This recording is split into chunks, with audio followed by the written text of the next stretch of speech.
रिवा, जिज्ञासा से भरपूर एक युवा लड़की धूप में नहाई पुरानी लाइब्रेरी की धूल भरी रैक को खोजती है। भुलाए गए कोने में सुनहरे आवरण वाली एक चमचमाती किताब उसका ध्यान खींच लेती है। उत्सुक होकर वह उस रहस्यमयी किताब को उठाती है। रिवा धीरे से सुनहरी किताब खोलती है। इसके पन्ने पुरानी कहानियां फुसफुसाते हैं। प्रकाश की एक बौछार पुस्तकालय को भर देती है। जब प्रमोटर पुस्तक से उभरता है, उसकी आंखें प्राचीन ज्ञान से चमकती हैं।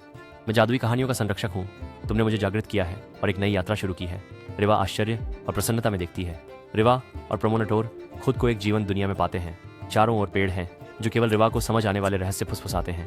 प्रोमोनेटोर फुसफुसाते जंगल की ओर इशारा करते हैं। उनका भाव गंभीर है जब वह एक गहरी जानकारी साझा करते हैं। प्रकृति की फुसफुसाहट को सुनना महत्वपूर्ण है रिवा।